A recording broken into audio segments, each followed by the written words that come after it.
நெல்லை கவின் கொலை. அந்த கொலையின் பின்னணி என்னன்னு பார்த்தோம்னா, கவினும் சுபாஷினியும் 7-8 வருடங்களுக்கு மேல அவங்க காதலிக்கிறாங்க. குடும்பத்துக்கு தெரிஞ்சே தான் அந்த காதல் நடக்குது. அவங்க காதலர்களா ஊர் சுத்துறாங்க. நிறைய இடங்களுக்கு போய் வர்றாங்க. சந்தோஷமா இருக்கிறாங்க. கல்யாணத்துக்கு அந்த பெண்ணு சமீபத்தில் அந்த பெண் பேட்டி கொடுத்த பெண்ணு அந்த சொல்லுது, கவினோட காதலி, நான் தான் சுபாஷினி. எனக்கும் கவினுக்கும் என்ன நடந்ததுன்னு எனக்கும் அவனுக்கும் மட்டும்தான் தெரியும். எங்கள் ரிலேஷன்ஷிப் பற்றியோ எங்கள் 2 பேரை பற்றியோ இனி யாருமே தப்பாக பேச வேண்டாம். யாருக்குமே எதுவுமே தெரியாது. உண்மை தெரியாமல் எல்லோரும் நிறையா பேச வேண்டாம். எங்கள் அப்பா அம்மாவுக்கும் இதுக்கும் எந்த சம்மந்தமுமே கிடையாது. அவங்கள பனிஷ் பண்ணணும்னு நினைக்கிறது தப்பு. அவங்கள விட்டுருங்க. இவ்வளோ சுச்சுவேஷனில் எல்லாரும் அவங்கவுங்களுக்கு என்ன தோணுதோ அது எல்லாமே பேசிட்டீங்க. நானும் கவினும் ரொம்ப ட்ரூவாக லவ் பண்ணோம். கொஞ்சம் செட்டில் ஆக டைம் தேவைப்பட்டுச்சு. மே 30 அப்போ வந்துட்டு சுஜித்தும் கவினும் பேசிக்கிட்டாங்க. அப்போது அந்த டைமுக்குள்ள வந்துட்டு அப்பா கிட்ட சுஜித் சொல்லிட்டான்.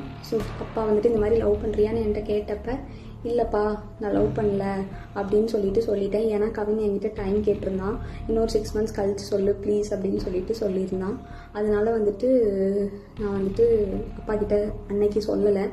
அதுக்குள்ளே நெக்ஸ்ட்டு அப்கமிங் மந்த்துக்குள்ளே இப்படி ஆயிடுச்சு. 2 பேருக்குள்ளே என்ன கான்வர்சேஷன் போச்சுங்கிறது தெளிவாக தெரியாது. ஆனால் கவினுக்கு ஃபோன் பண்ணி சுஜித் வந்துட்டு பொண்ணு கேட்க வாங்க, இவ மேரேஜ்க்கு மூவ் பண்ணாதான் அடுத்து என்னோடய ப்ரொஃபஷனை பார்க்க முடியும் அப்படின்னு சொன்னான். அப்படிங்கிறது எனக்கு தெரியும் கண்டிப்பாக. அதுக்கப்புறமா வந்து 27 என்ன நடந்துச்சு அப்படின்னா, அன்றைக்கி கவின் வராங்கிறது எனக்கு தெரியாது. நான் 28 ஈவினிங் தான் வர சொல்லியிருந்தேன். அவங்க தாத்தாவுக்கு தலையில் சூச்சர்ஸ் இருந்ததுனால நான் வந்துட்டு ரூம் பார்த்துட்டு அட்மிட் பண்ணணும்னு யோசிச்சிருந்தேன். அப்போ வந்துட்டு ஆஃப்டர்நூன் மங்கம்மாள் சாலைக்கிட்ட வந்து நின்றுட்டு தான் எனக்கு வந்துட்டு தெரியவே செய்யும் அவங்க வந்திருக்காங்கன்னு சொல்லிட்டு. ஸோ டேரெக்டாக நான் அங்கே ஐபிக்கு கூட்டிகிட்டு போயிட்டு கவின் உள்ளே வந்தான். பட் அவங்க அம்மாக்கிட்டேயும் மாமாக்கிட்டேயும் மட்டும்தான் நான் பேசிகிட்டு இருந்தேன். பேசிகிட்டே அப்படியே கவின் வெளியே போயிட்டான். அங்கேருந்து கிளம்புறப்பந்தான் அவங்க அம்மாவும் கிளம்புறப்பந்தான் கவின் எங்கே அப்படிங்கிறதே நாங்கள் யோசித்தோம். நான் ட்ரீட்மெண்ட் ப்ரொசீஜர்ஸ்லாம் எக்ஸ்பிளைன் பண்ணிகிட்டு இருந்தேன். அப்போ யோசிச்சுட்டு நான் வந்துட்டு சொன்னேன். அவங்க அம்மா வந்துட்டு கால் பண்ணாங்க, அவனுக்கு எடுக்கல. நானும் கால் பண்ண எடுக்கல. நீங்கள் வேணால் பசிக்குன்னு சொன்னாங்க அவங்க அம்மா, சாப்பிட போங்க, நான் வேணால் வர சொல்கிறேன்னு சொல்லியிருந்தேன். அதுக்குள்ளே இப்படி ஆயிடுச்சு. ஸோ வந்துட்டு இது தேவையில்லாமல் நிறையா இஷ்டத்துக்கு யாரும் வதந்தியை கிளப்ப வேண்டாம். உங்களுக்கு தோணுது எல்லாத்தையும் பேசாதீங்க. எங்கள் அப்பா அம்மாவுக்கு இதில் எந்த சம்மந்தமே கிடையாது, அவங்களுக்கு தெரியாது. இதை இதோட விட்டுருங்க. அவ்வளோதான். அவங்க அப்பா அம்மா சம்மதத்தோட நம்ம கல்யாணம் பண்ணிக்கிறோம். அதோட வந்து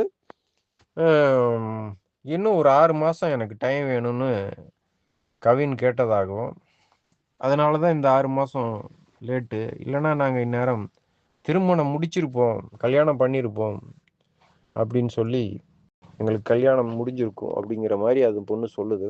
இது எவ்வளோ தூரத்துக்கு உண்மைங்கிறது தெரியல. ஆனால் அவங்க வீட்டில், பையனோட வீட்டில் ஒவ்வொரு போலீஸ் அதிகாரி வரும்போதும் சரி, எம்எல்ஏக்கள் கட்சியை சேர்ந்த, திமுக கட்சியை சேர்ந்த எம்எல்ஏக்கள் வரும்போதும் சரி, அவங்க கோரிக்கை வைக்கிறாங்க.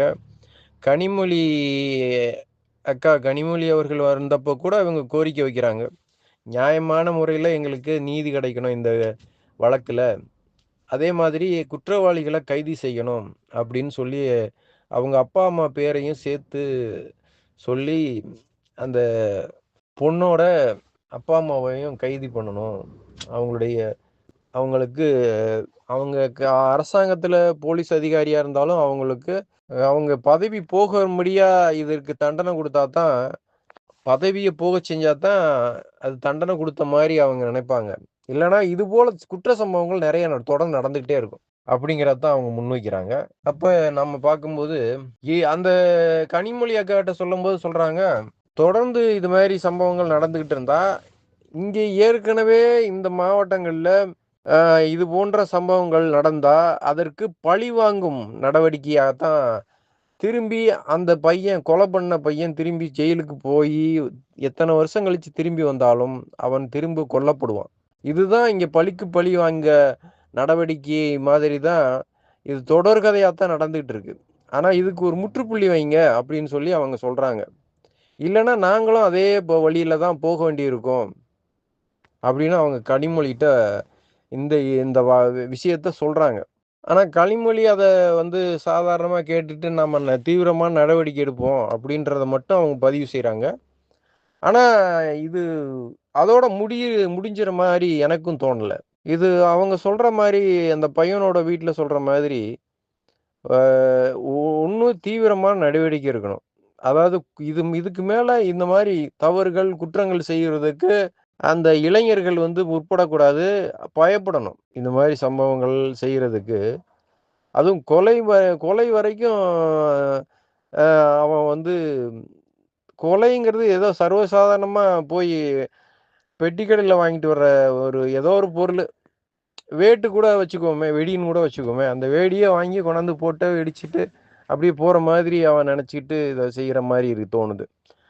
அது அப்படியா பார்க்கணும் அப்படின்னு தோணல. தன் வாழ்க்கையே போயிருது. தன்னுடைய தங்கையோட வாழ்க்கைய தான் வாழ்க்கையா பார்க்கறானா அவன்? அப்படி நினைக்கிறதா இத? அப்படி நினைக்கவும் முடியாது.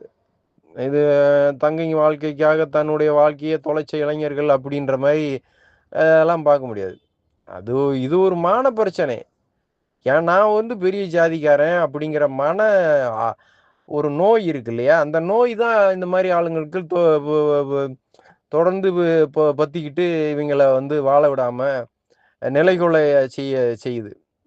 அப்போ அவன ஒரு இடத்துல இருக்க விடாம, கூட இருக்கிறவங்கலாம் ஒரு மாதிரியா இவன ட்ரீட் பண்றது, இவங்கட்ட பேசுறது, சொல்லிக் குடுக்குறது. இந்த மாரி விஷயங்கள்னால தான் இவன் வந்து இந்த மாரி சரி இதுக்கு கொலை ஒண்ணு தான் தீர்வு. நம்ம வாழ்க்கை எப்படி சீரழிஞ்சு போனா என்ன? நம்ம தாய் தகப்பன் எப்படி சீரழிஞ்சு போனா என்ன?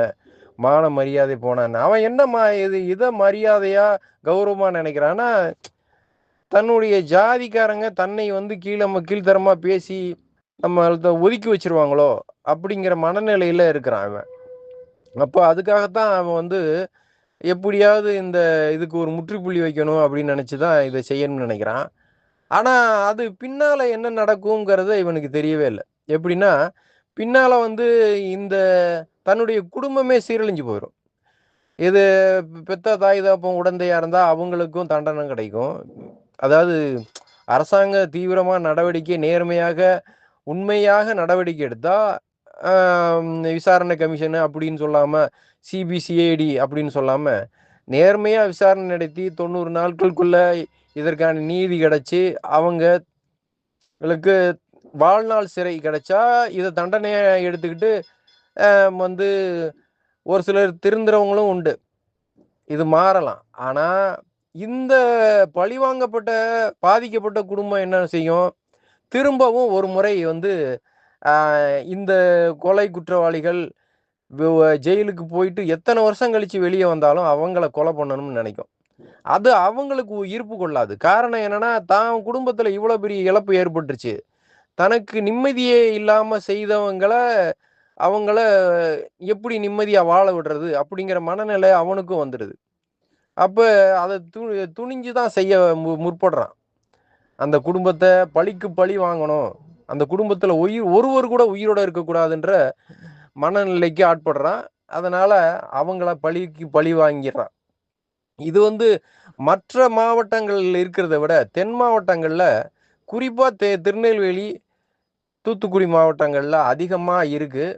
ஆனா இப்படி இருந்தும் யாராலையுமே இதை கட்டுப்படுத்த முடியாதா அப்படின்னா கட்டுப்படுத்த முடியும். தமிழக அரசு நினைச்சா கட்டுப்படுத்தலாம். அந்த சாதி அரசியல்வாதிகள், சாதி அதிகாரிகளை அங்கே அவங்களுடைய ஆதிக்கத்தை அங்க முழுமையாக கட்டுப்படுத்தினா இதை கட்டுப்படுத்தலாம். இதை எப்படி கட்டுப்படுத்த போறாங்க தமிழக அரசு?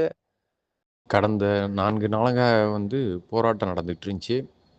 கோரிக்கைகள் நிறைவேறினா தான் நாங்கள் பாடியை வாங்குவோம்னு சொல்லி பெற்றோர் தரப்புலேருந்து அந்த பாடியை வாங்காமல் இழுத்தடிச்சுக்கிட்டே இருந்தாங்க. பலகட்ட பேச்சுவார்த்தை வேற நடந்துச்சு. அமைச்சர் KN நேரு, கனிமொழி எல்லாம் வந்து பேசினாங்க.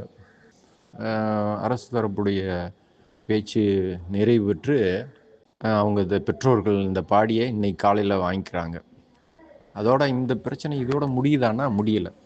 காரணம் என்னன்னா, தென் தமிழகத்தை சேர்ந்த ஒரு ஜாதி தலைவர் பேசுறாரு, சவால் விடுறாரு. நான் 1,00,000 பேரை என் பின்னால் அழைச்சிட்டு வந்து உங்களுக்கு எதிராக போராட முடியும் அப்படின்னு சொல்லி சவால் விட்டு பேசுகிறாரு. இது சாதி மோதலை தூண்டும் வகையிலான பேச்சாக தான் இது பார்க்குறோம். அவர் தமிழக அரசை நன்றி சொல்கிற மாதிரி சொல்லிட்டு இங்கே உள்ள ஜாதி பிரச்சனைகளை தூண்டும் விதமாக தான் பேசுகிறாரு. இது கவலைக்குரிய விஷயம். ஆனால் இதை இவர் நிறுத்த போகிறதில்ல. இதை நாம் எப்படி பார்க்குறோம்னா, இரு சாதிக்கிடையே மோதலை ஏற்படுத்தும் விதமாக, தூண்டிவிடும் விதமாகத்தான் பேசுகிறாரு. நீ வர்றியா, நான் வர்றா, நான் எவ்வளோ பேரை கூட்டிகிட்டு வரேன், மோதி பார்ப்போமா அப்படின்னு பேசுனா இது எப்படி சமாதான பேச்சாகும்? இது எப்படி பிரச்சனையை தீர்க்கிறதுக்கு உண்டான பேச்சாகும்? அதனால் இந்த பிரச்சனை தொடரும் தான் நாம் இந்த விஷயத்தில் இதை பார்க்குறோம். வருங்காலங்களில் தமிழக அரசு தீவிரமான சட்ட நடவடிக்கை எடுத்தால் தான் இந்த மாதிரி சாதி தலைவர்கள் பேசுவதை தடுக்க முடியும். இந்த மாதிரி ஆணவ கொலைகளையும் தடுக்க முடியும். வருங்காலங்களில் இது நடக்குமா என்று எதிர்பார்ப்போம்.